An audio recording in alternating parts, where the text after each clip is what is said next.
How do I start? Hello and welcome to episode 99 of Dropped Offsides. I'm with Tiko and Enzo and Ryan. My name's Keefe, and we are here. And it's been almost exactly a year since Ryan was on last time, and he is back. And we are gonna cover some. Ryan's gonna, we call him the Wood Whisperer because he was the one that called out Chris Wood and won Tiko championship. And we just want to get some more of his knowledge before the start of the season. Ryan works at, is one of the main guys at the Draft Society, which is kind of like the preeminent just destination for all any sort of like in-depth data on anything fantrax related and OFPL related, just like fantasy Premier League information that you need is probably you guys are like the number one source for that.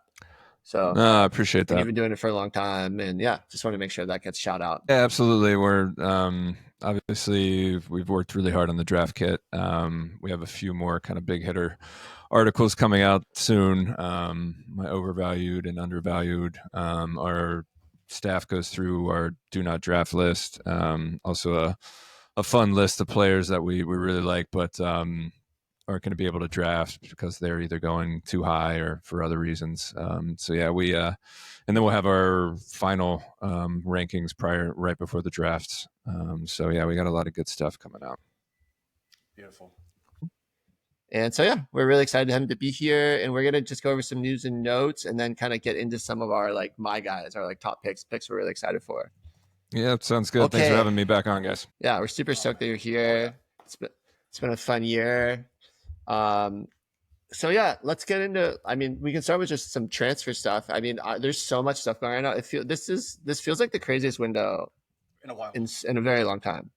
Yeah. I don't remember this many top players coming in during a summer window, which will dramatically kind of impact the first couple rounds. Yeah. So I think the first thing is this Isak move and going to Liverpool. It just feels so crazy, right? It's just the amount of money that they're spending and the transfer window that Liverpool's having, and how dramatically you guys is this shifting Isak for you if he does go to Liverpool in your rankings?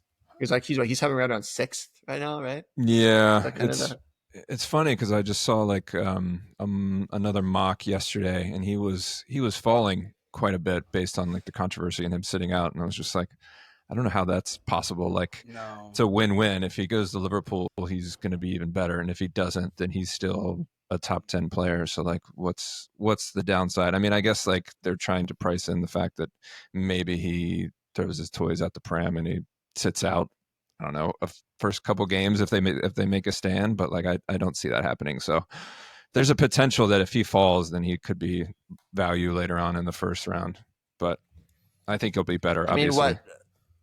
The fear would be he goes to Saudi, right? But I just don't, that his age profile, his the way he is, it doesn't seem realistic. I know that those rumors have been circulating, it just doesn't feel real. Yeah, no chance. I think it's Liverpool or bust. Yeah, he's only got one mind there, and the only person in my mind that affects is Ekitike in my mind. Yeah, I think that changes that whole dynamic a little bit, right? I think it also closes the gap between Salah and Isak, especially considering Salah's going to be for AFCON miss at least 5-6 games. If it's a coin flip for you, Isak kind of becomes more a little bit of sexier pick. That's true too. I think if you knew right now that Isak was going to Liverpool, I think you definitely, that conversation can be had about where he goes, and it's in that 3-4. He probably bumps up a little bit potentially. I still think that top 5 is probably pretty crystallized. He'd be up there, I think, with Haaland at that point. But I still wouldn't pick him top 5 because even if he scores 25 goals, given the fact that he's so goal dependent, I'd still rather have somebody that can offer a bit more, like a Saka or a Palmer, or even Salah. Mm-hmm. But it definitely bumps him up a little bit. That drops Ekitike down probably a few rounds. I think so. I agree. So speaking of this, is this the best transfer window? Potentially, I think this could potentially be the best transfer window of all time for any team potentially. I'm looking at a list right now of the top, someone put together a list of the top transfer windows, and the noteworthy ones is the number 2 Man City in 2010, 2011 when they signed Yaya Toure, Mario Balotelli, David Silva, Alexander Kolarov, and Jeremy Boateng. That's kind of an iconic one. Mm-hmm. And then this one says the number one transfer window, summer 2004, 2005, for Chelsea: Drogba, Ricardo Carvalho, Paulo Ferreira, Arjen Robben, Thiago, Peter Cech. Oh, surprise, Chelsea's in there. But when you look at this window, this has the potential to be even greater than that. I think, if everyone pans out with Frimpong, with Kirkes, with all these guys. I mean, if they add Isak to it, I mean, dollar for dollar, it's absolutely the biggest. Whether or not they all kind of bet in, and it's kind of like a if it ain't broke kind of thing with Liverpool, like there is a thing of too much change at once. But yeah, I mean, given the quality of players, it's a crazy window. Yeah. Too much change at once, or even just like the wrong kind of piece. Like you look at Real Madrid and getting Mbappe, obviously great player, but I feel like that shifted the whole way they play, and it seems like they're not like broken, but they just like they're not quite what they were with him, or they're still trying to figure that out. So not that Liverpool's gonna have those issues, but there is like the chance that just a little bit of all this new bodies are gonna cause some issues or some, Okay, what about Xavi Simons to Chelsea? Is that something that like? I don't even know where to start to project for that. Ryan, have you already started thinking about that one? Yeah, unfortunately. From what I gather, and I've only seen him play a few times with Leipzig, I assume that he would be kind of taking over that left wing role, which is like seems to be rotation by committee. Like Pedro can play there, Gittins can play there. Nobody would really lock it down. I mean, Pedro Neto can play there. So it would just add, I think, a bit more rotation, but I would assume that he would be kind of first choice for that left wing role. So that's kind of the only thing that would change for me. I haven't looked too much into like what his fantasy numbers would be. Yeah. I mean, it's hard to start to do that, but I think he would probably be the one there. Like he'd probably be the guy starting on that left side. Just assume, but I think Gittins obviously something different. So I think with Maresca, what we're seeing is like probably chopping and changing for different teams depending on tactics. Where Gittins provides width, Xavi Simons can kind of play as more like an inside 10. So it'd be interesting. But yeah, I agree. I think it ends up being a little bit of a headache. It's been a headache at Chelsea. Yeah, but I mean, and then speaking of headaches, Enzo, Morgan Gibbs-White staying at Tottenham. This is I was one of those fans that said if the deal's done, here we go, done. I was one of those guys, and now. You have your jersey already in the mail, right? It's already I was ready to get that Gibbs-White on my back, but unfortunately, I don't know what the fuck happened. It's like that owner of theirs is like Suge Knight. He's doing some crazy shit. Marinakis definitely has some mob vibes for sure. Snitched on Crystal Palace, and now he's fucking stopping fucking transfers after they've gone through. How does that even happen? I don't know how that's happened. Didn't he go on the field last year and like argue with the manager? He was like berating the coach. Yeah. Mm-hmm. Humiliated Nuno. He's a character. Oh my god. Only Spurs could mess up a release clause. I mean, it's pretty straightforward. I mean, I've never heard of anything like that before. It's like you got to give it to Forest. They're like, nah, not going to happen. They're like, what?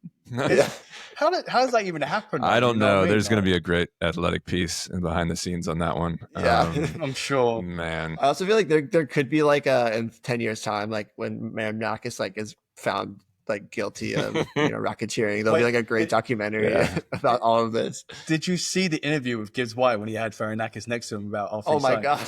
Did he not seem scared to you? I was like, it literally sounded like it was like the guy, like he was like being kidnapped. Yeah, exactly. Like, that's what I'm trying to say. I was like, in my head, I was like, blink twice. That's exactly. I was like, blink twice if you're being kept beyond your. There's a great tweet where they showed the behind the scenes footage and had Marinakis with a knife behind his back where they doing the interview. It seemed pretty apt. Sake. Yeah, we were talking about it before you came on, Ryan, but we kind of feel like that is actually better for his value though in fantasy.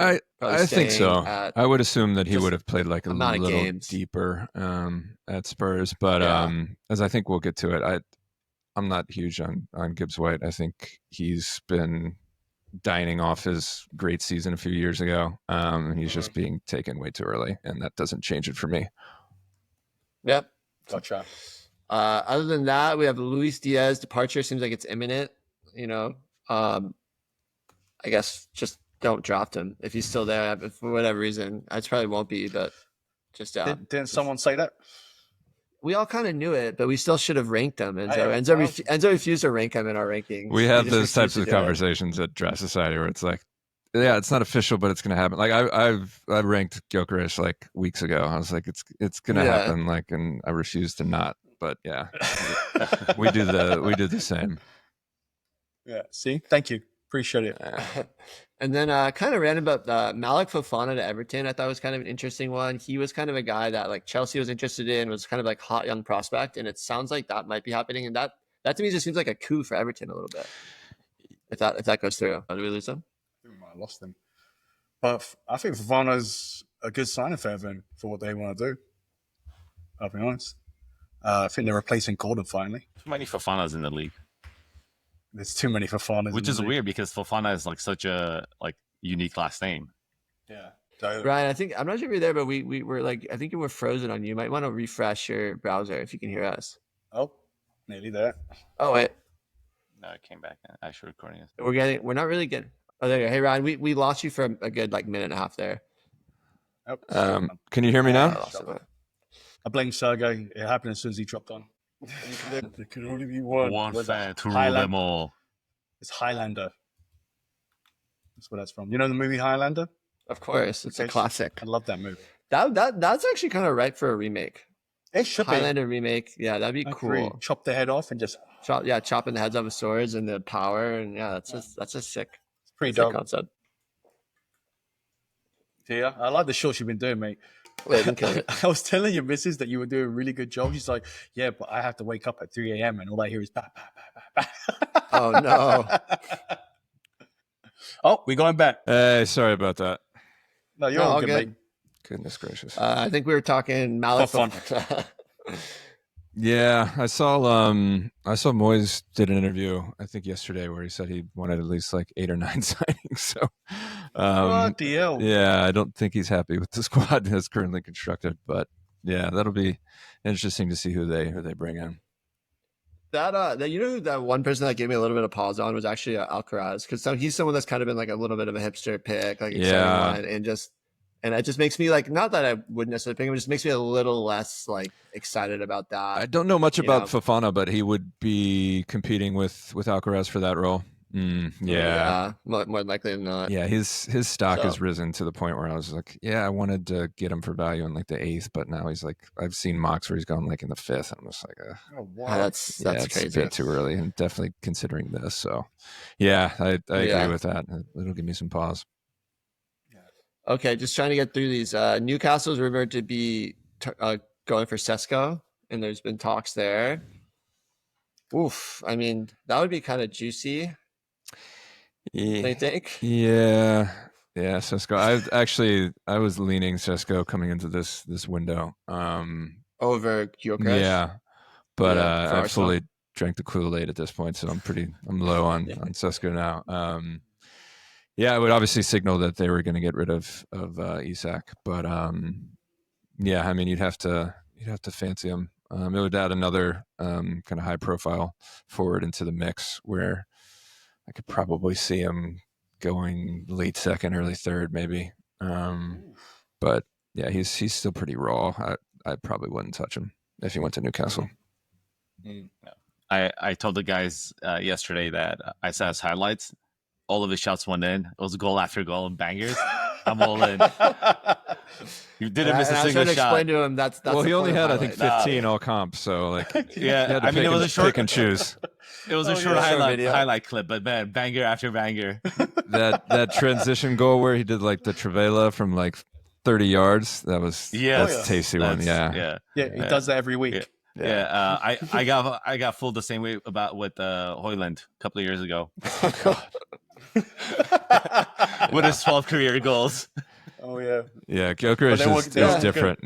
You got to sift through so many of them because there are a lot of tap-ins versus like Rio Ave. But or a lot of him just literally like bullying 2 defenders. Where I just don't know if he'll be able to do that as much in the Premier League. He is a big boy. Yeah, but, I don't know. He kind of rolled the way that he Saliba just manhandled people. Champions League last season and hit the post. It'll be very interesting. Yes. Yeah, I feel like if Šeško's still around in like the 4th, I'm starting to get a little interested. I just so unlikely that he's there. if he ends up coming. But I think that's kind of my threshold. It's just too much risk. Yeah. I'm just not using uncertainty, No, I agree. So What's with all these stabs at Tottenham right now? What's this next one? well, I'm just letting people know that it's looking like Son could be leaving. I mean, these aren't stabs, man. This is just the news. This is facts, bro. The news, brother. Yeah, this is facts. Sake. I read someone saying that that's probably what they're doing is that it might already be decided that Son's leaving, but they're just doing this tour because it's in Asia. And Yeah, it's they kind have of being to, such a yeah. star down there. God's sake, man! I just got his jersey. The fuck. I read an Took you this interview where long to get his Son, jersey? I have his Korean jersey, but I had a couple others. I had Kane. I've got Madders. Now I've got Son. So, but now he's leaving. So I A read really good vintage jersey. I read an interview for where sure. Son was talking about he's happy to go to finally go to a club that has a history of winning a lot of trophies. Like he said it's a huge upgrade. Are you talking about LAFC? Yeah, You're talking about LAFC? yeah. Have they been around for like 2 years? And they won more trophies in your lifetime than Tottenham have. Okay. All right. Next one's a question. So there's rumors that Douglas Luiz might be coming back to the Premier League with West Ham, Forest, and Everton all interested. Would he be relevant on those teams, do you think? Or do you think that was kind of such a Villa exclusive thing and he might be playing deeper? Because he's kind of an interesting role. Like he kind of has like a Bruno Guimaraes or someone like that, where it's that deeper laying playmaker that was still generating points. Yeah, it would solely depend on whether or not he would be taking set pieces for those teams. If so, I'd be interested. If not, I wouldn't be. Because he derived a lot of his value at Villa from doing that. Yeah. And West Ham has JWP. Yeah, he was also the penalty kick taker at Villa. Well, I was going to say, when you look at these teams, like West Ham has JWP, Everton has a few different players. Like Dwight McNeil has a good set piece on him. Forrest, Gibbs-White takes a lot. Elliot Anderson takes a lot. So, yeah, it'll be interesting to see. I mean, none of those teams, are crying out for a set piece taker. So, Yeah. and then this last one, this is Ryan. I don't know if this Enzo's latest thing is that he's really interested in the players' personal dating lives, and he's going to use I heard that on that the pod with information Joe. Yeah. So this is for him and It's his purely his factual, though. cohort. Yeah, It's purely factual. and Enzo, you can read it, so you can. Cole this is Palmer is dating a 22-year-old influencer / nail technician, so that's great. Strong mentality on the field, but off the field could be a different story. How will it affect his form? Look, it just doesn't sound right. Like, what's he doing?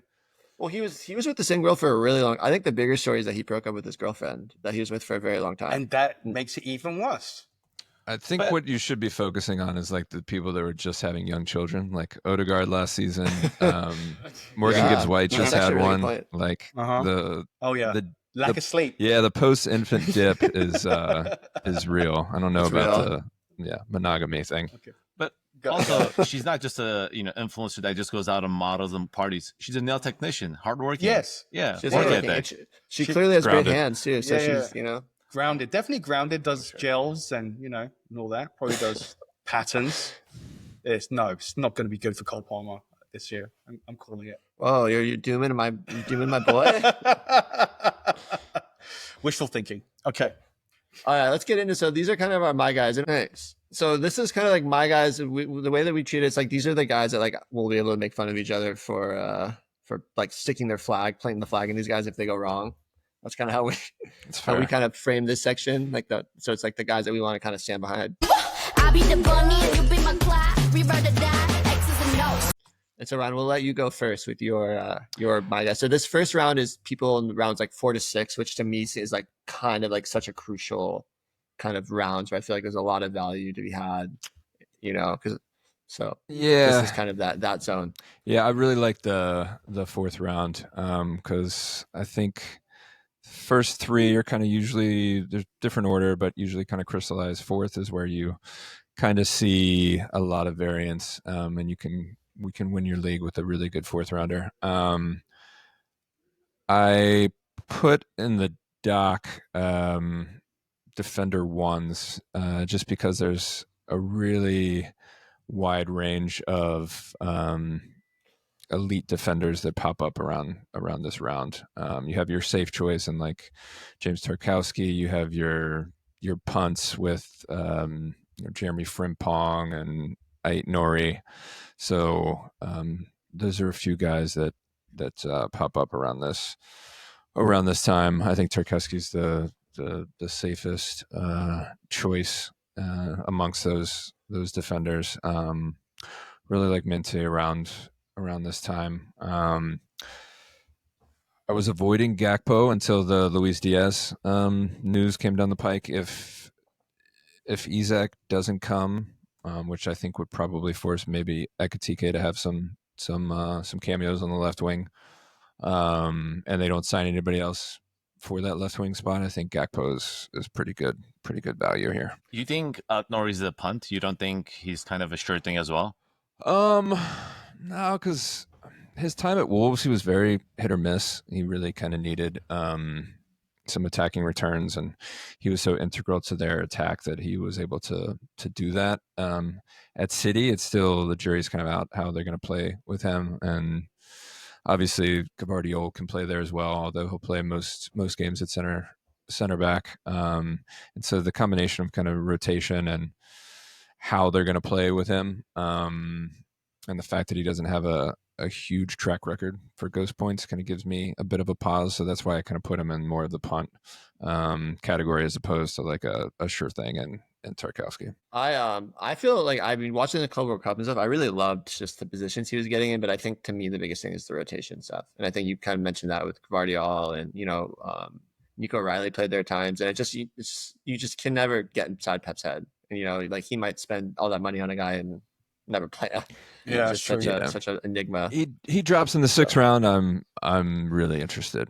But 4 and 5, it's just like I just like better players in that time with less risk. Yeah, I think the Gakpo thing around that you're mentioning too. I think with the news about Luiz Diaz, and like even if Isak comes, then it's what Wirtz and Gakpo are probably can both play off the left. It's going to be interesting to see. Like I feel like we need to see some preseason before we really get a really good idea. Like probably the last game of preseason is usually where they try and get a lineup that feels a little more realistic, but it's going to be hard to know what's going on there. Yeah, how he deploys Wirtz is going to be really interested and really indicative of who's going to be valuable in that Liverpool attack. But regardless of all of that, given the fact that they just don't have the bodies to play left wing, Gakpo is going to play a lot of games there if they don't reinforce that position. Absolutely. And he falls to you around that time. I think his value and ADP will rise based on this news, but you'll still be able to probably get him in like late 4th, early 5th. Yeah. Okay, I'll go next. I have on mine my like 4 to 6 range is I really like Lewis Hall. He's obviously a Newcastle defender. He's kind of the last of the defenders on my list that have that kind of potential to kind of go into that elite defender kind of echelon. He's to me, there's kind of like a little bit of a hard cutoff after that. 10.7 points per start last year with a WAR like 0.94, just under 1. And he had a solid amount of starts. I think it was 24. I think the reason he's like somewhat under the radar is because he got injured. And I think just it was the back half of the season that he missed. And people just kind of tend to forget players that they didn't see for the last 6 months. And he's training on grass again. He's getting really close, and he's only 20. And the other thing that I really like about him right now is that there's just not a ton of competition in that position. Like Matt Target is still at Newcastle. It's a name we haven't heard of in how many years. And that's kind of like the only guy when I was looking at the depth chart, the only guy that I was really looking at being like, like I think obviously like Livramento, Kieran Trippier there, but they both want to play more on the right. And so I just think that as a potential left back, I really, really like him. I think he has kind of a lot of potential there. I think you're spot on in this one. He's not to bury the lead, but he's in my undervalued article for most of the reasons you mentioned. The only thing that would give me pause is the fact that he has shown to be a little injury prone. It was a pretty nasty foot injury, so he might take a while to get back to himself. But when he plays, he's lights out. The other thing is like Newcastle have just been a nightmare this summer in the window, and who knows how that translates to their form. But the fact that he's dropping to I've seen mocks where he's gone like the very end of the 6th round. And in terms of defensive upside, you're not gonna get much better than him there. So I like that pick. Tiko, who do you have as your 4 to 6 my guy? James Maddison. I think his ADP's in the mid 50s, 55. I'm a big fan of Maddison. Every year he's been played in the Premier League, he's averaged over 10 points. Last year, with the rotation, everything that was going on, he had a career low 57 minutes per game, but he still managed to average 13.5 points per start. And I think with Gibbs-White not coming to Tottenham, it kind of shortens the rotation for them, one less player in the midfield. So I do think James Maddison, for him, it's just essentially getting the opportunity. And I hoping under a new manager with whatever happened with Big Ange, who knows. But obviously the productions are there, the numbers are there, and he's a player that when he's on, he produces like top two, first two round value. I think the other shout too is that Kulusevski, that injury is just feeling a little like in that weird gray area. They don't really want to talk about a timetable for return, and Thomas Frank said he definitely won't be ready at the start of the season. And so I think like that also like kind of rises Maddison's value in my mind too. I feel like Ryan was going to say something the opposite. Yeah, I kind of I've respectfully, I think, disagree on Maddison. Just having rostered him in the past, and he's so frustrating. Last season, he was incredibly frustrating. He kind of dined off a few big performances, and then was never to be seen again. I think you're right in the fact that there's less competition given MGW is not coming and Kulu's injury, because I think Kulu is really the prototypical Frank player in that position. So I was kind of excited about drafting him until like the injury news just got worse and worse.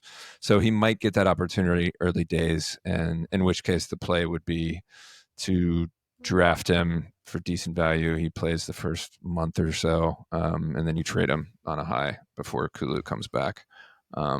Otherwise it's very risky, and who knows? I mean, he could play somebody else there, like a Pape Sarr or somebody else. Maddison doesn't have the legs to play this system, I don't think. But preseason will be interesting there. But yeah, you're right in the sense that he's got big upside if everything kind of falls his way. Enzo, as the Tottenham guy, what do you think?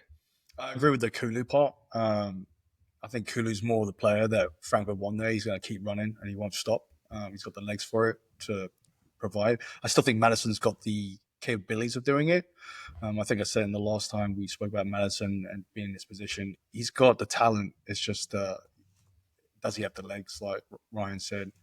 But I don't know. I love Maddison. I think he can do well, but it's just a word or he can fit into this Thomas Frank role that he wants him to play. I mean, I like it as your my guy because it's very like high risk, high reward. Either we're going to be able to really clown on you, or we're going to be like, damn, Tiko's right. You know, he's going to be the Danny Welbeck. Yeah. Use him in the beginning and try to trade him off as soon as possible. Enzo, who do you got? Yuri Tillemans is going early 6. ADP points per start is 10.1. Goals points per start is 8.2. Shows that they don't rely on goals and assists. He started 35 or 38 games last season with Villa. Villa's quiet in the transfer market, so that's not going to change. He got 3 goals, 7 assists, which isn't bad for a position. I think he's a person that gets overlooked, especially when you've got like Morgan Rogers and Ollie Watkins up there. They're thought of first, but Yuri Tillemans is an important part of that team. And he can produce. I think he can do a little bit more. So he just feels like one of those really safe players, you know, like you kind of know what you're getting with him. I think he could do more, I'll be honest. Yeah, Villa will be really interesting. Outside of Newcastle, I don't think anybody's had a worse window because Villa have just stood still. They've lost the Asensio and Rashford loans. Duran has not been replaced as a backup to Watkins, who's no spring chicken. I think PSR has really screwed them, but I'd still thought that they would have done a bit more business. So I don't think they're going to be all that great this season. But yeah, I mean, Tillemans is going to be at the heart of that, and Unai Emery's shown that he's really trusts him, and that's why he starts every game. So like, yeah, if you're in the market for a solid mid 2, mid 3 in those rounds, I think he's your man. I also think too sometimes if you're taking a few picks earlier that are a little risky, you know, like maybe you go Marmouche or you go someone like that, then maybe it makes sense to take it. You know, Tielemans all of a sudden becomes a lot more alluring because you have that like stability there. It's like, okay, I know that this guy is going to kind of do week in, week out, kind of have this like kind of solid floor. And like this kind of solid, like even if it's not like the sense that he's not so goal reliant, and he's just so like there's kind of a churn there, like consistency there. So yeah, solid. Okay, next section is guys that like are going past the 6th round, so kind of like the second half of the draft. So maybe like not totally punts, but just guys that we kind of like in that area. And so this is our like second my guy. So Ryan, who are some of the guys you have? I hate this guy in real life. Why? But Cutie Pie Romero, like him this season. I mean, somebody's going to have to emerge as that Thomas Frank random ghost point machine center half for his sides, a la Ethan Pinnock and then Nathan Collins before them. And I think Romero's got all of the attributes to do that. Despite the suicidal nature of Angeball last season, he still finished over, I think, 9.5 PPS. His ghosts are good. Their defense can only get better, one would think. Although Thomas Frank sides aren't known for their stout defense, but it'll get better than last season. So I think he's pretty good value in like the 9th or the 10th. As a really solid upside center back. He also has some pretty good set piece potential there. So I like Romero. I like, as Wolves is my second team, so I have a big soft spot for them. So John Arias is, and my wife's Colombian, so full circle. So I really like him coming in. He's supposed to be the Cunha replacement, although nobody could replace him. But he's got a lot going for him. I think he'll get pretty decent ghosts with some successful take-ons and other good stat categories. So, I mean, Wolves won't be great, but I think if he can hit the ground running and take over set pieces, which is up for grabs now that Cunha's gone, I think he'll have some sneaky good value, and that'll be a pretty late punt. I don't think anybody's really that aware of him, and he's not even in the system yet, so his ADP is not coming up. So I like punting on him late, especially if you need kind of like a forward 3 later in the draft. And then, yeah, I put potential transfers, quote unquote. I always like to keep a few late draft slots open for guys that are on the outs with their club but haven't found a new one yet. But when they do, they'll be money. So like Jack Grealish is odds on gonna leave City, and wherever he ends up in the Premier League, he should have pretty good value. And same with Harvey Elliott. So I think punting on them in the later rounds, assuming that they're going to make a move, is a nice high upside but low risk endeavor. I'd take both of those at Tottenham, perfectly honest. I've heard Elliott's linked to Tottenham now, not the MGW. Yeah, I actually really like that. I hate how much I like that. I think that would be a pretty good move for both parties. I wouldn't mind Grealish on the left too if we get rid of Son. So, I'm just saying. Wishful thinking, but it probably won't go through. Who wouldn't you take? Anybody with a release clause, I think. Yeah, anybody. Basically. Only team that can fuck that up. All right.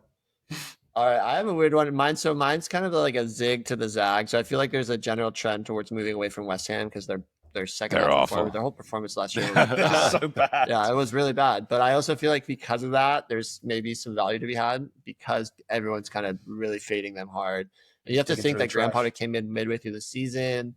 And like, I'm not sitting here being like Graham Potter's been a genius the last 3 years. There's clearly been, he hasn't been his best period, but like having a whole preseason and working with some of these guys, I'm very interested in. So I think the two that I'm looking at are James Ward-Prowse. I think his ADP is like 136. And I think, by the end of the last season, he was getting a lot of the starts.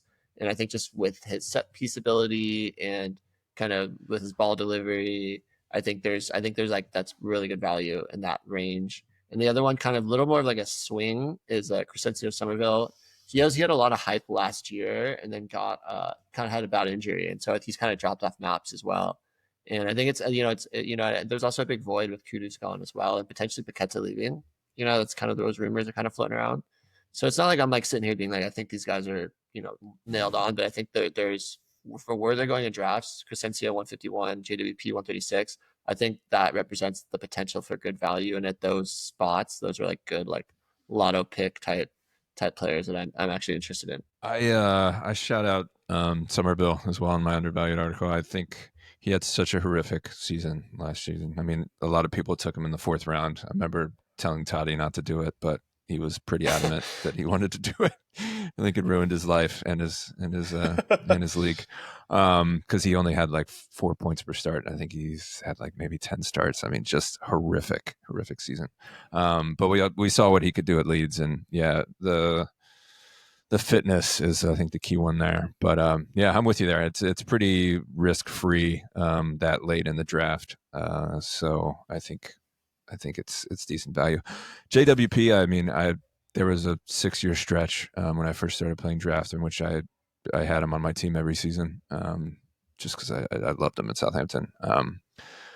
And I think everybody was pretty excited when he started playing more games under Potter, but he only had, I think, 6-ish PPS during that stretch. He still took some set pieces, so I don't know. I'd have to delve into the numbers. I don't know what exactly happened there, but just to say that he's kind of a shell of himself. I'd love to see him make a comeback, and he's pretty late in the draft there. So it'll just depend on kind of my roster construction at that point, whether or not I want to add JWP there. But yeah, I think there's some logic there. Cool. You guys have any thoughts, Tiko, Enzo? Well, I drafted both of those in one team, and I came 6. So It wasn't a good year. Not bad, all things considered, actually. yeah, they fucking destroyed my team. I took out the core. It was great. But yeah, I think you Somerville took, has. you took JWP. When did you took JWP in like the second? I got in the third. I think the second was. third? No, the third round. And I got Somerville which pretty round? late. I got him like this. I think I got him like the 6th or the 7th. Maybe, I don't know. Yeah. Terrible, horrible. I'm a big stay away from West Ham players. Yeah, I know you are. Which is fair. That's the whole. Yeah. Sometimes though, like some of these teams that you don't like. Remember Bournemouth last year? No one really pinned them to have a good season, and then a lot of the players to return a lot of value because of that. So that's part of it. Is like a little bit of going against the grain. I mean, they made Man United look pretty decent last night, and that's really hard to do. So Really I know it's hard early. to I know do. it's early doors, but my goodness. Do you think Man United could do worse next season? I mean, hope springs eternal. I've thought every season that they couldn't, and they have. So We said the same thing. yeah, let's keep it up. Yeah, my fingers are crossed. Okay, Tiko, who do you have in this section? Key 5-year boy Ian Maddison. So with Lucas Digne gone, his ADP is 105 points per start last year at 8.4, and he was very inconsistent when he wasn't really starting. Digne averaged 8.5 points per start, which is pretty similar to each other. However, Digne did get more ghost points, 9 versus 6.9. But I think Ian Maddison, with another year of the experience on this Villa team that didn't really buy a lot of players, he doesn't have anyone else. At least I don't think they have any other left back. So I think for Digne's where still he's there, going, by the way. isn't Digne's he still on his there. way out? It sounds like they might offer him a new contract, actually. Really? But Oh, but by the end of last season, Maddison was starting most of the games. Yeah, so like 'cause I'm not saying it like he's going to be the guy. I'm not trying to. because totally from the news rain that on I've your seen, parade. he's gone. But yeah, I think I don't know. towards the end of the year he was a starter, and I think Ian Maddison does have the potential to obviously overtake, and they are producing the same kind of numbers as well while they're starting. Yeah, I think that role is almost just as valuable. Whether it's Digne or Maddison. I love this pick last year. I thought Maddison would eventually take over for Digne, and it didn't really happen. Obviously until really late. But yeah, I see this and I like it. I want it. If he had the numbers that when he was starting, he would be a top 20 defender pretty much. Yeah. Is that facts or is that same news you got about Digne? No, that's fact. All right. Not a fan. I'm going to stay away from Maddison because I'm not sure. Didn't you draft him last year? That's why. I did because Keefe. Yeah. I did it because what Keefe said, and I did it, and it fucked me. I think it's the same team I had with JWP and Somerville, so I got really fucked last season. And so speaking of, who do you have? And this is just That's to what you're know. getting This is Who else did you draft last year? no, I'm just laughing at this because this was like I said like anyone 6th round plus, and then Enzo was like Enzo put this guy, and then I was like I don't think he's going in the 6th round. And it's like, well, his ADP 60.1, so technically in a 10 team. So I was like, okay, fine. it's a technicality, but it's still technical. So Kevin Sade, ADP 60.1, points per star 11.1, ghost points isn't that good at 6.6. But, and I know it's nothing to scream about, but he's got the added responsibility now to fill up that gaping hole left by Mbeumo, I feel, to get those points. Gives him an opportunity to score more goals and play more games. I think he only had 26 starts last season. I think he can get more, 30 plus. He had 11 goals, 2 assists, which is actually really good for what he played. I think he can do a lot more, and I think he's going to be expected to do a lot more. Oh, here we go. Yeah, I'm torn on Shada. Yeah, every mock I think I've been in, he's gone mid 5th, so just don't expect him to slide that much. Yeah, just Brentford are going to be. I don't know if they're going to be bad, but they're going to be worse than they were. They're losing their best player in Mbeumo. This has been linked with the departure. Seems like they might stand firm and just keep him there.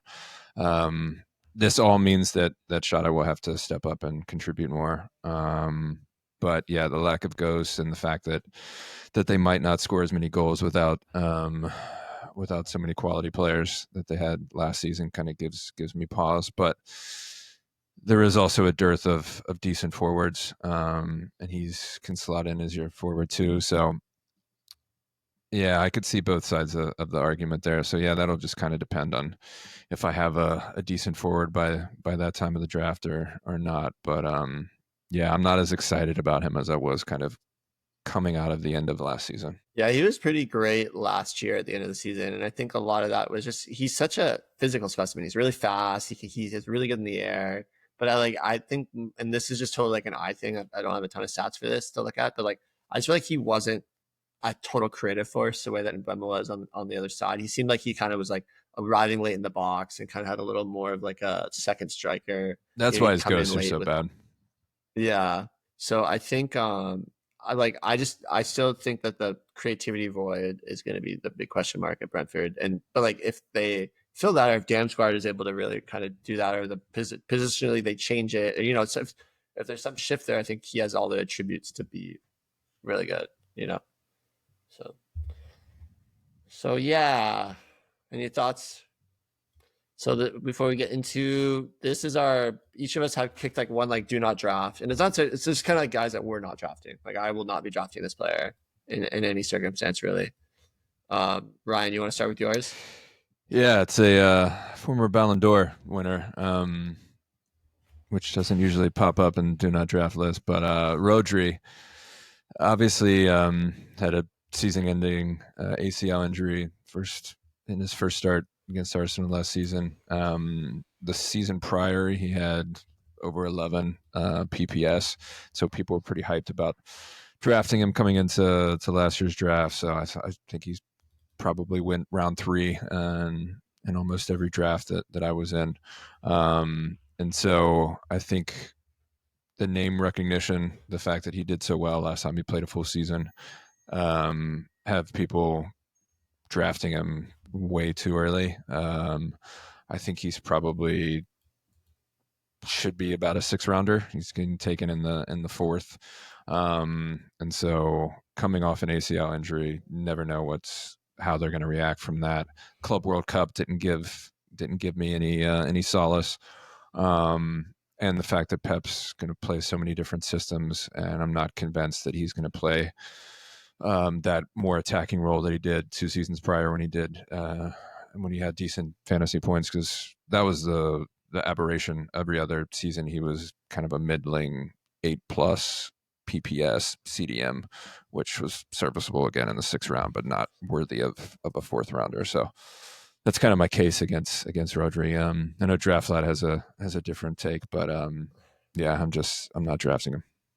Yeah, I thought I was low at 60. I'm looking at your consensus rankings. You have him at 85. Oh shit! Yeah. It's yeah. Sometimes I just kind of forget what I put in there. No, totally. I mean, I stand by it. 60 for me, but yeah, no, totally. Oh, Enzo, you're on mute or something. We can't hear you. Well, also the 2 years ago when he had that good year, it was when KDB wasn't playing. Yeah. No, everything went his way, and it's not gonna come back. That player's never coming back. Enzo, we can't hear you. We can't hear you, Enzo. It's showing up like it's a mute issue because it's not like your box isn't going blue.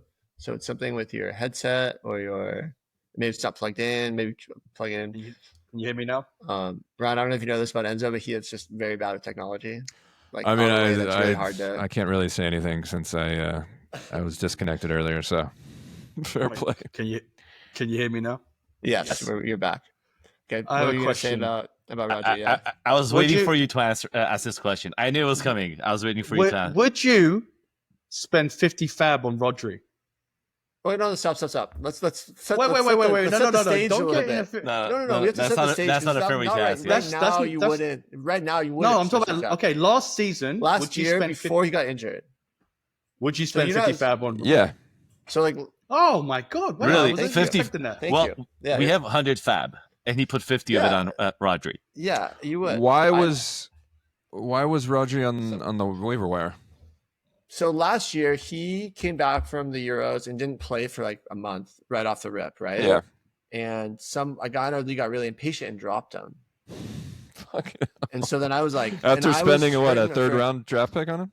Yeah, Probably, yeah. Again, Jeez. crazy decision. Cutthroat. I think that was Thomas. Didn't even trade. so- Didn't even shop the market. No, just didn't dropped even, them straight. didn't even Nope. just in the dead of night just dropped him. Respect. And so I spent 50 fab. I was like, yeah, I'm going after this guy. My midfield was a little light, and I was getting absolutely berated in the chat for spending that much money. And I had no regrets. I was so excited about it. And then, of course, the first game that he starts, he does his knee and is out for the season. Wait, Yeah. now it makes more sense there because Sergey just put in the chat that you put 51 fab because you were scared someone was going to put 50 fab on Rodri. I was scared. I thought one of you guys was actually smart and was gonna like realize his value. I hate that this actually worked out for you. I was waiting just to berate thank you. you, Ryan. Appreciate you.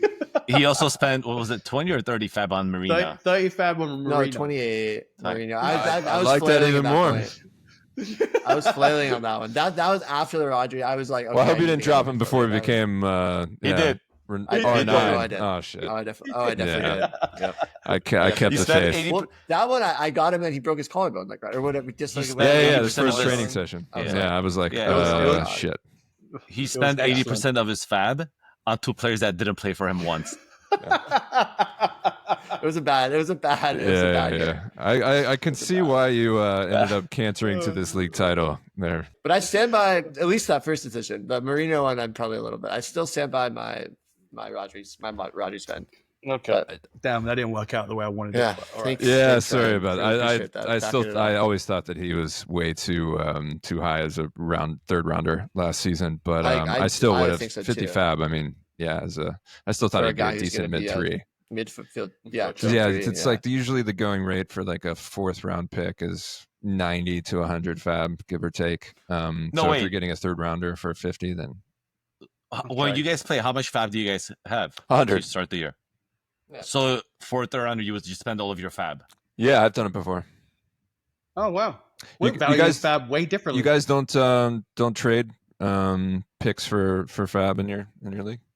we can. I mean, it's an It's the option. first year we Yeah, played with fab, so it took us kind of some time to get used to it and Oh yeah, the when to spend it. values. So it's yeah. kind of a learning process as well. Yeah. Enzo ended up with more fab at the end of the year than he started off with, and he didn't use it on any He player. was hoarding it. Then he started used it. proposing. He started proposing, and then he's like, "Don't you guys think it'd be a good idea if we could just carry Fab over?" And we're like, "No, nobody wants that." So- Enzo. It's like, yeah, He it's had inflation, 120 man. Yeah. No, he had like 110 fab, and the next highest person like 20 fab. He was putting like 30 fab on players, like 40 Too fab on much players. fab. No Way point. too He much could have fab. just done like 21, but Can't he was take it just with you. splurging. He's splashing around exactly. Oh, that for sixth place. Yeah. You guys should try trading fab for draft picks this season. It's fun Fab Is for it? job picks is interesting. Mm. because the market is. Interesting. I mean, they're usually a market kind of emerges, but like it could go kind of anywhere. But yeah, I've always kind of stuck to the maxim of like a fourth rounder is probably worth most of your fab. All right. And Sense, and would you that's- say just not keeping fab till the January transfer window? Definitely, I've done that before. Like my second season playing, I hoarded all of my fab for the January window, and I ended up. I'll never forget this. I ended up having to spend it all on Renato Sanchez, who went to Swansea that January window, because it's like 9 times out of 10 your Bruno Fernandes doesn't come over in January, and it's a waste. So never ever hoard all of your fab for the January window. Duly noted. Yeah. All right, I'm gonna keep guys back on track. So DND for me, I have Omar Marmoush, and I think that it's not because I don't think he's a good player or that he's gonna return value. I just at his ADP right now on fantrax is 16.8. Like, so he's like the 17th pick off the board, and so that's essentially like your forward one. And if you're getting a forward one that there's just so much uncertainty for, I'm like averse to that. Like, I'm like, that's just too much risk and too much unknown for your second round pick for the guy that's going to be leading your attacking line. It just, to me, is just, even if he does, like, I really don't see a world where he plays more than like 25 games. And that's like being really like optimistic, I think. So it's nothing about him. It's just about where he's going in drafts. Yeah, I'd agree with that. His ghost points are really bad too. So if he doesn't bang in goals, then he's not as valuable. It'll be interesting to see what happens to his stock now that 2 elite forwards are coming in the form of Gyökeres and Ekitike, because I think he was going that high based almost solely on the dearth of forwards. That was prevalent prior to these 2 guys coming in. So yeah, that'll be interesting. But I just not to go off topic, but I just saw the first mock with Gyökeres in the system. Any guess as to where he was taken? I'm looking at it right now, so I don't. 7th?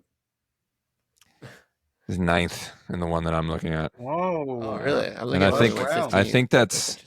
think that's about where he'll end up. I think his ADP will be around 10 or 11. Is it just because he plays for Arsenal? That's just what exactly. I wasn't saying there was bias there or anything, but I was thinking maybe shiny new toy syndrome. Yeah, 100%. Plus, I mean the team. I mean the case for him is pretty straightforward. I mean, Mikkel Marino, you mentioned earlier, scored as a prolific forward as a CDM in this system. So adding a guy that just scored 6,000 goals in Portugal is likely gonna work out. But no. Yeah, I like your optimism about coming second again. It's going to be. I think great. this is like very like. I'd love to finish 17th if I could. Like and win a trophy. And win a trophy, sir.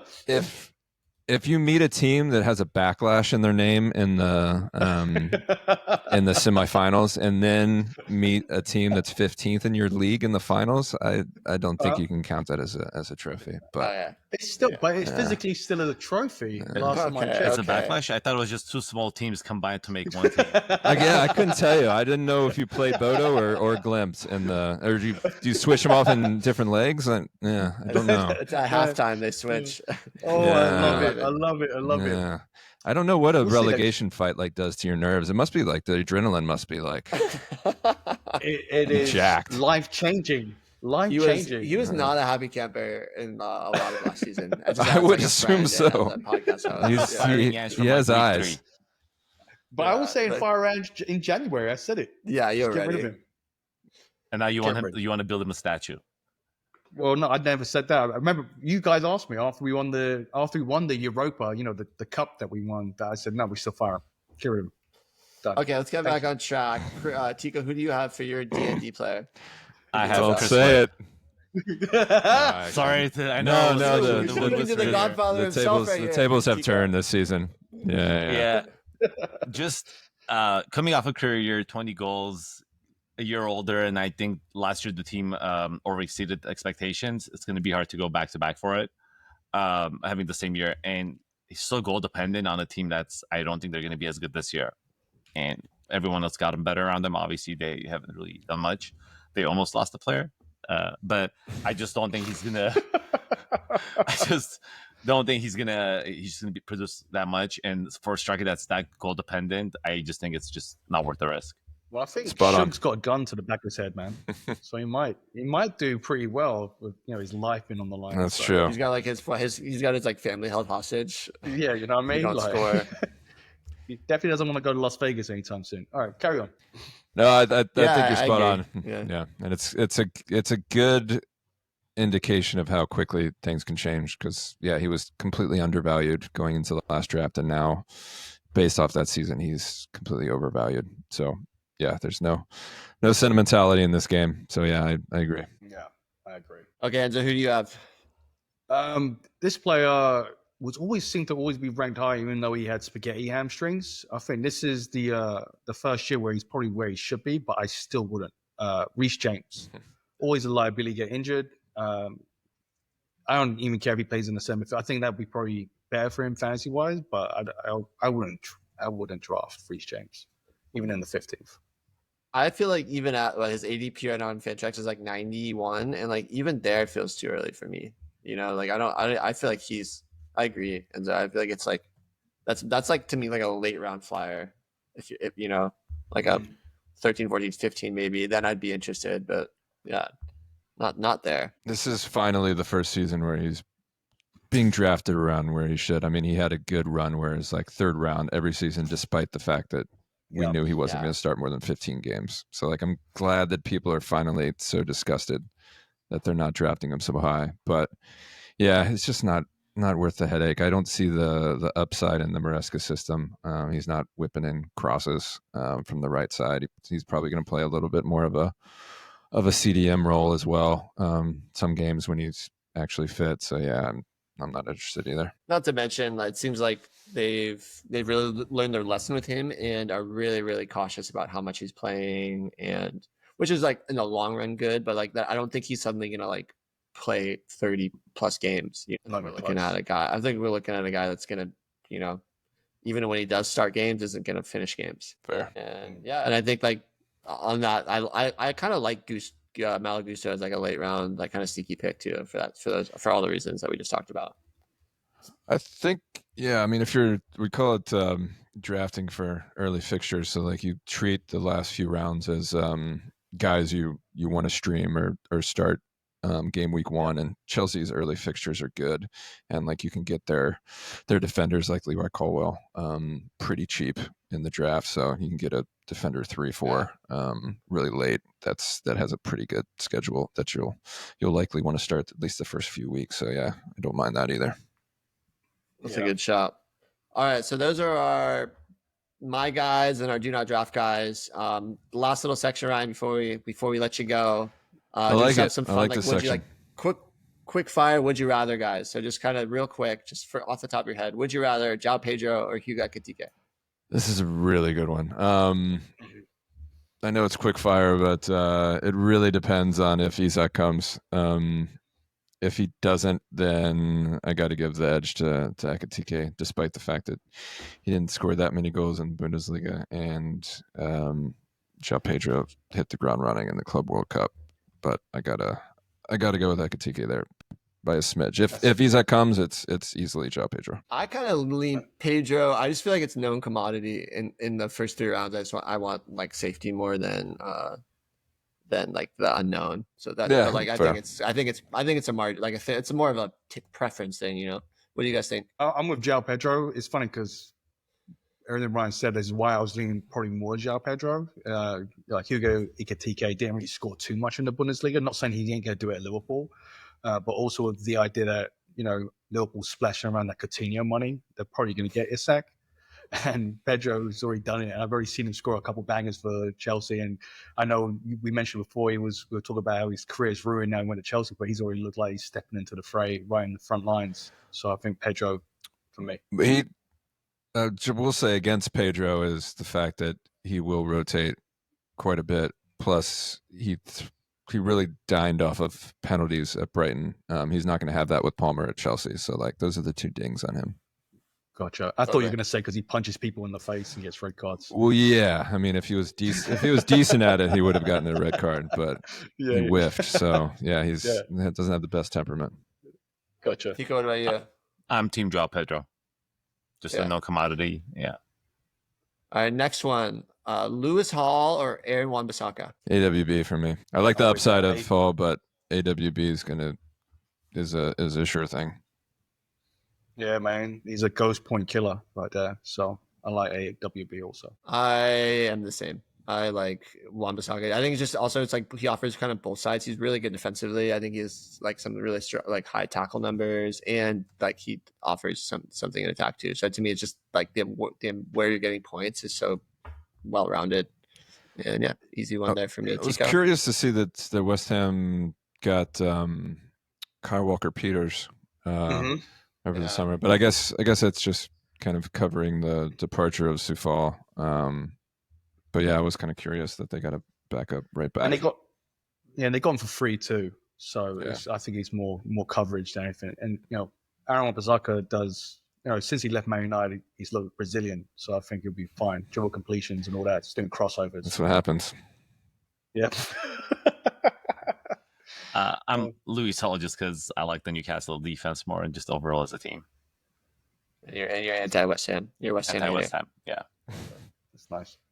All right. So next up, very consistent. Damsgaard or Savio? I'm also gonna kind of talk my way out of this, but Savio, if you have say Foden, if you have a Man City cover, I like the upside of Savio. If you don't, just as a 1-for-1, like if I'm just going to draft one or the other, then it's Damsgaard. Yeah, I'm going to say Damsgaard also just because I feel like I don't have to wake up at 4:30 and think if he's going to be starting or not. So I'm going to go Damsgaard just because I think there's a little bit more upside and consistency. Dude, it's a good point. On the West Coast, I don't know how you guys would deal with Pep Roulette. Like, I'm assuming in your league, like nobody takes Man City players. It's freaking horrible, mate. You get burned sometimes. Well, you're waking up at 4:15 a.m. in the morning just to check lineups. Yeah, like, oh, I do that shit too on the East Coast, but it's like, man, the West Coast, it's no joke. 7:30, oh, big deal. Yeah, really. That's like I'm sleeping in. Waking up at 7. I mean, as the only single person here, you know how many times I've gotten home like at 2:30 drunk and had to wake up at 4:30 to see if Doku starting or not. Oh, you poor thing. I know, so sorry. Set my alarm at 4:30 and let me take Savio. I think the upside with Savio, I just get so nervous with Damsgaard with just what it's going to look like. And it's also just been like with like it's easy to forget that it's been only one really, really good year for him. I don't think, I think there's we're really excited about him coming into the league. And then, what was it, 2 years ago? They're just kind of not much. It was terrible. Like it was an injury. Yeah. So, I kind of like Savio, but I think, Ryan, to your point, I think it's so team construction based, right? If you went up mid in the first, forward in second, and then you're in that third, I think I might go Savio. But if I'm like a forward, if I don't have like strong mid cover behind, then I think you go Damsgaard just for safety. If you want to hear the most like pro Damsgaard spiel from somebody, like Toddy is like the true believer in Damsgaard this season. So interesting. Yeah, okay. I don't believe in it. All right, would you rather Maddison or MGW? I think this one might have been put in before. After Enzo, did you do this one? This sounds like a you thing. I did it. You probably thought they were going to be playing together. No, I did this. I did this afterwards. I just want to see. I think it's kind of easy then. Go on then. It's MGW for sure. Yeah, and I'm down on MGW too. Okay. Tiko, you're the same, right? We're all Tiko. So we just found out our draft order. He does like Matters, but I think he knows. Even. I mean, obviously, if I know Maddison starting every game, then I'll go Matters. But just the fact that MGW is going to start every game, so yeah. I mean, when was the last time Maddison started every game? Was it 2 seasons ago? City 18-19, and it ruined. Yeah, and so a long time ago. Yeah, exactly. And they got relegated. The most 2018-2019 started 35 games. Oh wow! I wish you did that for Tottenham. Say that off the top of my head. No, you did. That was pretty good, man. No, you know. All right. Last one: Gyökeres or Watkins? No Arsenal bias. All right, fair enough. Gyökeres. No, man, it's Watkins is an interesting one. I you can see that he's declined, and it was weird that Emery didn't really trust him last season, just out of nowhere with Duran, and then even with Rashford coming in, and so like I don't think Villa is going to be great this season. And even though there are obvious risks with Gyökeres, I'd rather swing for the fences with him than be disappointed with Watkins. So yeah, give me Gyökeres, and then give me some Kai cover in the 5th. Yeah. Tiko's going Gyökeres as well. I'm drafting from the 12, so this was actually kind of like I wanted to know all your opinions. Nice. I'm gonna have to, Little phone a friend. I mean, but it sounds like Gyökeres might not even be there, but I'm kind of leaning that way too. I like a part of me really likes Watkins, and it's just like the known commodity element, but I think that one might be we know a little too well, and I think we know the fact that if Emery, it's like that meme of like the guy looking like with the girl who's like looking behind him. Like if there's anyone else, it seems like he's looking over his shoulder. Emery's looking over his shoulder at that other striker, from last year. So yeah, Watkins just makes me a little nervous. Ryan, have you seen this meme someone posted? I don't know if it shows or not. That's such a classic. Like, No. Evil.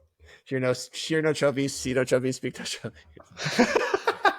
I didn't see that one. I should like that on the post. I think Watkins is more of a. I'm worried that Watkins is a trap player. That we're going on past events and that we're hoping. I like Watkins. Had him last season, expecting he'd do the same thing he did 2 seasons ago. But yeah, he still had a decent season. Yeah, that's the thing. I think the issue with Watkins is that he was being drafted too high. For sure. I think people were. I mean, we were calling it out, and I'm sure you guys were too, Ryan. Just like that the year where he was so good, the assist numbers were just absurd, and like his XA was absurd, and you just knew that was going to come back down. And then you obviously didn't anticipate the fact that he was not going to be like getting subbed off in 60th minute for Duran. But even with all that, we knew that that probably wasn't going to return value. And Sergey is being sure to remind us that Enzo drafted Watkins first. Kudos second, James WP fourth, and Somerville sixth. My God, draft. That was a hell of a team. Enzo, bro, dude, he managed to win. What was it? 12, 13 games in a row. I did. I went on a 13-game winning streak, and then it went to shit. Averaging 85 points a game. I told you it was because Ashley Young got benched. He was winning me games every week. He was.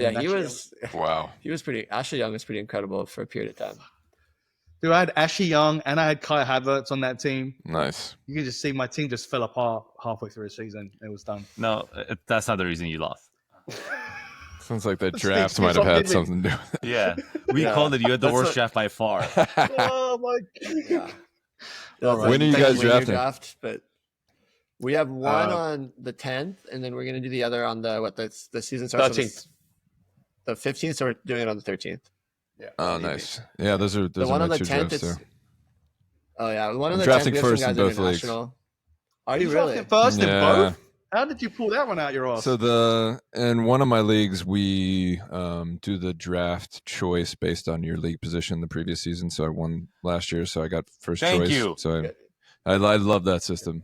So it's not like if you win, you get first choice. So I technically could have picked like 12th or whatever.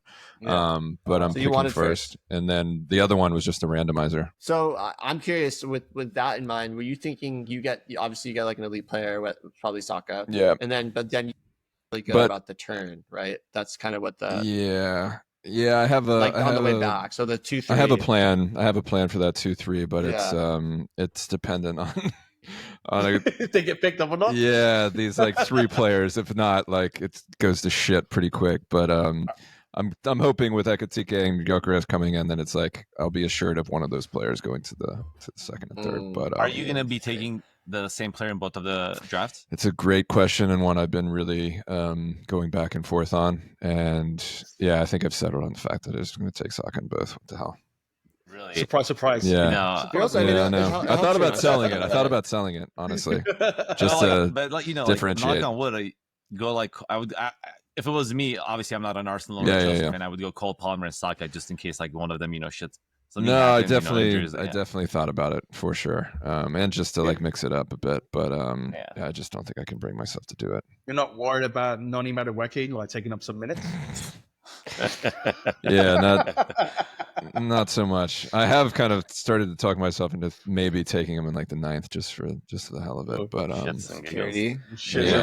Arsenal is like a funny team because they're probably going to finish with like second, top 3. I've never heard a team get so much shit for things. Your best league position in the entire Premier League history was second. You would pillage last season to get second.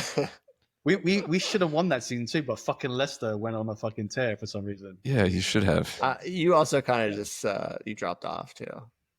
And also Chelsea What? scored that amazing goal against you guys. Eden Okay, Hazard let's not scored bring that up the goal. past now. Let's move forward. Hey Ryan, we did our draft order yesterday. It was actually fun. We had like a barbecue and a bunch of us were there, and I handed out a pack of 24-25 Panini Prism cards to every guy.